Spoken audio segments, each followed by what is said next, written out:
Title: After my husband's burial, I attended my nephew's first birthday, where my sister claimed, "My son is your husband's heir, so I'm taking half of your $800,000 home." She showed me his will. I responded, "Is that so?" and barely contained my amusement, because my husband was always one step ahead. Chapter 1. The party revelation. The living room was adorned with sky-blue balloons, a cheerful banner proclaiming "Happy First Birthday," and the sweet aroma of icing-topped cake. Children giggled, glasses clinked, and for a fleeting moment, I nearly forgot the grief weighing on me from my husband's recent passing. I'd only come to make an appearance to keep my sister from accusing me of shunning family. But halfway through the celebration, my sister tapped her glass, drawing every gaze. "I have something to announce," she said, her lips twisting into a sly grin. She gestured to the baby in the high chair. "My son isn't just mine. He's also the child of her late husband." The room went still. Murmurs buzzed like wasps. She sauntered toward me, brandishing a folded document. "And since he's the rightful heir, I'm claiming half of your $800,000 house as his inheritance. It's all in his will." She waved the paper like it was her golden ticket. Gasps echoed among the guests. My mother-in-law's face paled with shock. My cousins whispered behind their hands. My sister's triumphant smirk grew, believing she'd humiliated me on her son's special day. But instead of crumbling or shouting, I simply said, "Is that so?" And then I nearly chuckled, because my husband had outsmarted her long ago. Chapter 2. The forged document. My sister flaunted the will like it was sacred, feeding off the room's murmurs. "It's all here," she taunted. "He left half the estate to his child, my son, which means," she turned to me, her voice laced with malice, "you'll be packing up soon. Don't worry, we'll let you keep the spare room." Her in-laws snickered. My hands tightened, but I stayed calm.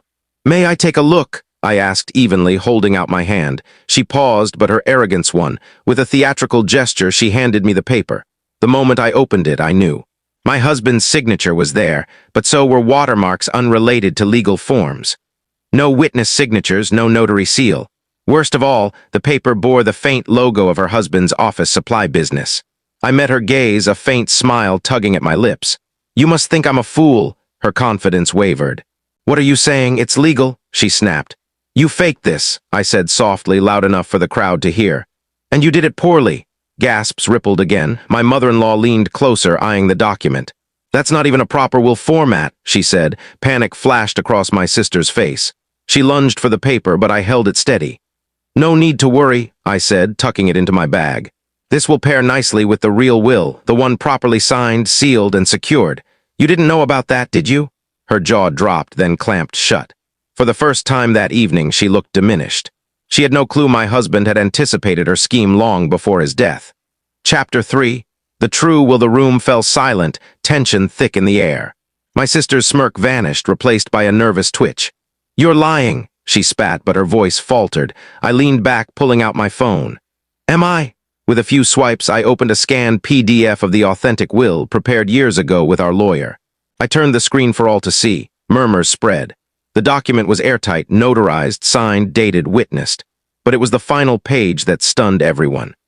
"In the event of my death, all assets, including the $800,000 home, business shares, and accounts, shall pass solely to my wife. No other claims, including by family, will be valid unless she decides otherwise."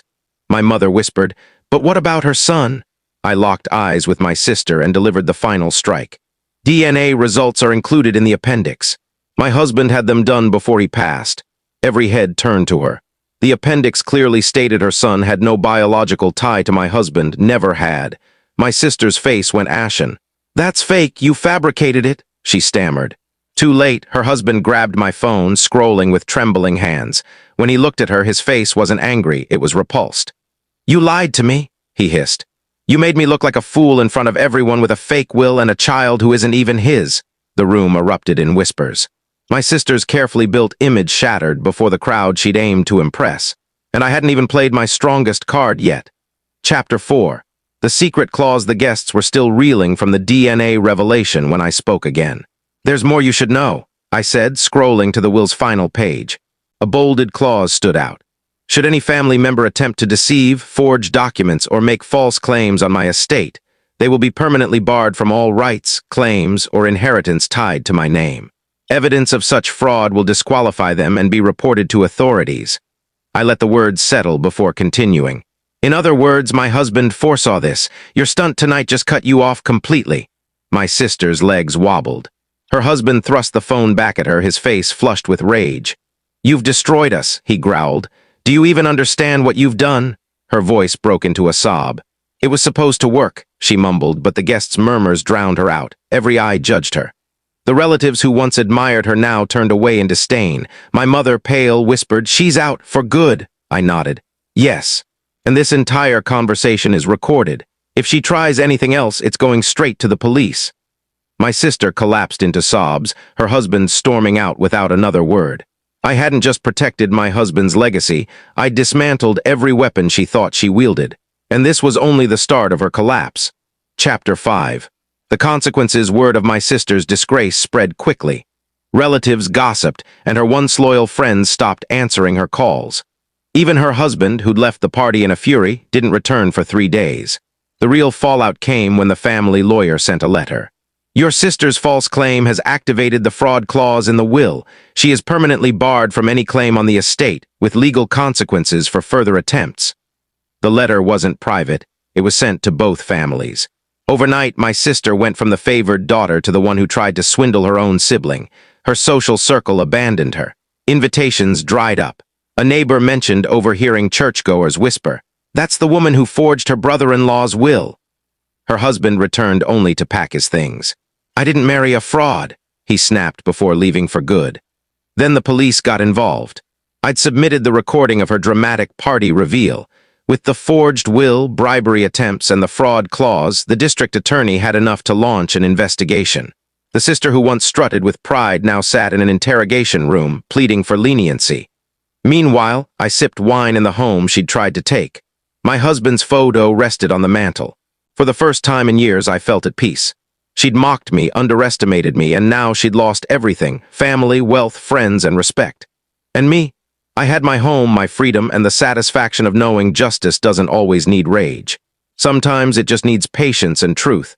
Epilogue: the final visit 5 years passed. Life grew calm, stable, even happy. I'd built a new circle of people who truly cared, while my sister became a cautionary tale whispered among relatives. One rainy evening, a knock came at my door. I barely recognized her. The confident woman who once flaunted her status was gone, replaced by someone frail, weary, with shadowed eyes and shaking hands. She forced a smile. "Sister, please, I've lost it all. My husband, my friends, my money. I just need a place to stay." For a moment, I studied her. This was the woman who'd lied, tried to steal my home, and humiliated me before our family. I stepped aside, letting her hope flicker. Then I handed her an envelope containing a copy of the real will, highlighted in my husband's handwriting. "To my wife, I leave this home, this legacy, and my trust, for she has shown loyalty where others showed only greed." She read it, her face crumpling. Tears fell as she whispered, "I messed up." I shook my head. "No, you chose this, and choices have consequences." I shut the door, not with anger, but with finality. Through the window, I saw her slump on the porch, clutching the paper. But I didn't falter. I turned back to my peaceful home, the rain washing away her shadow. The ultimate victory wasn't her ruin, it was my freedom. Was this justice fair, or should the consequences have been harsher? Share your thoughts below. I read every one. Like if you believe in accountability, and share this with someone who needs its spark. Follow Lauren's tales where betrayals don't rest, they face their reckoning. Every shadow holds a consequence, every lie breaks, and every deception meets its match. Stay vigilant, stay strong, stay tuned.